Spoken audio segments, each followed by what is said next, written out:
बड़ी खबर के साथ इस बुलेटिन की शुरुआत हम करने वाले हैं। आपको बता दें, रूस यूक्रेन के बीच युद्ध का आज 12वां दिन है और एक और दौर की बातचीत होनी है, लेकिन उसके ठीक पहले रूस की ओर से बड़ा ऐलान किया गया है। 4 ऐसे शहर हैं यूक्रेन के जहां पर युद्ध विराम, सीज फायर का ऐलान रूस की ओर से किया गया है। अपने आप में काफी ज्यादा अहम हो जाता है जिस तरह की स्थिति इस वक्त बनी हुई है। इन सब के बीच आपको ये भी बताते चले, अब से कुछ ही देर में प्रधानमंत्री नरेंद्र मोदी की न सिर्फ यूक्रेनी प्रेसिडेंट जेलेंस्की से बातचीत होनी है, बल्कि दोपहर 1:30 बजे रूस के राष्ट्रपति पुतिन से भी अहम बातचीत होगी। इन सब के बीच जो छात्र फंसे हुए थे यूक्रेन में, उनको बाहर निकालने में भी बड़ी सफलता हिंदुस्तान को मिली। लेकिन अब यहां से आगे क्या होगा, 12वें दिन भी दोनों देशों के बीच कोई नतीजा निकलता हुआ दिखाई नहीं दे रहा है। बड़ी खबर सुनिए, युद्ध के 12वें दिन भी रूस के ताबड़तोड़ हमले जारी हैं। एक तरफ रूस यूक्रेन के 4 शहरों में युद्ध विराम की घोषणा करता है। कीव, खार्किव, सुमी और मारियापोल में फंसे लोगों को निकालने के लिए अपनी जंग रोकता है,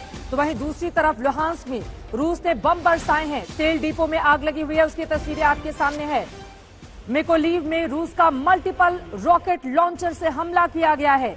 यानी कि एक तरफ दिखावे के लिए वो 4 शहरों में युद्ध विराम की घोषणा करता है, तो वहीं दूसरी तरफ आप देखिए, सीज फायर से ठीक पहले रूस की गोलाबारी भी अलग अलग हिस्सों में लगातार जारी है। मौके से श्वेता सिंह कीव से, राजधानी से इस वक्त हमारे साथ जुड़ चुकी हैं। सीधे श्वेता का हम रुख करेंगे।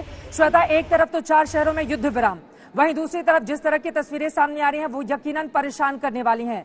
आज 12वां दिन, किस तरह से अब दोनों देशों के बीच आज की स्थिति आगे की ओर बढ़ती हुई नजर आ रही है? श्वेता,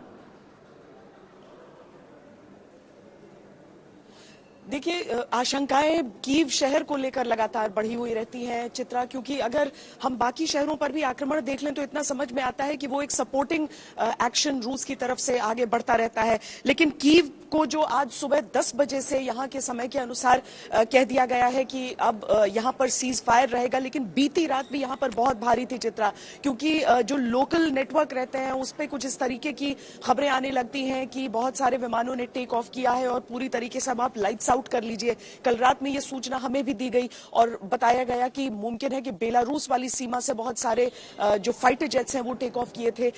आवाजें भी आसमान में उस हिसाब से आ रही थी, गुप अंधेरा करके उस समय यहाँ पर रखना होता है। लेकिन आज सुबह से जो 10 बजे से सीज फायर की बात आई, यहाँ पर सुकून आपको कुछ लोगों में कुछ हद तक दिखेगा कि वो घर से बाहर निकल सके। लेकिन घर से बाहर निकल के भी क्या, जो इवैक्यूएशन है वो तो होगा, लेकिन जो लोग यहाँ पर रुक गए हैं, जो रह रहे हैं, वो सारे लोग इस चीज को लेकर विचलित रहते हैं। बाहर आपको कोई भी किसी भी चीज की दुकान खुली हुई नजर नहीं आती है, कैश यहाँ पर नहीं है। तो रूस का भी अगर दूसरी ओर उसे देख लीजिए तो कीव से की घेराबंदी के लिए जो इसका एक लंबा काफिला एक पतली सी सड़क पे आगे बढ़ता हुआ और वहीं पर रुका हुआ पिछले 3 से 4 दिनों से नजर आता है। क्या रूस एक तरह से इवैक्यूएशन के नाम पर कि चलिए हम आपको इतने घंटे दे रहे हैं कि वहां से लोग सुरक्षित निकल जाए, नागरिक हमारे निशाने पर नहीं है, लेकिन उसके साथ अपने काफिले को लेकर भी उसके मन में कुछ सवाल उठते हैं, क्योंकि पूरी दुनिया में चर्चा इस बात की है कि रूस के नजदीक वो काफिला आने के बाद इतने दिनों से एक ही जगह पर रुका क्यों हुआ है? क्या रूस की कोई रणनीति है या रूस की कोई मजबूरी है कि वो उसके आगे बढ़ नहीं पा रहा है?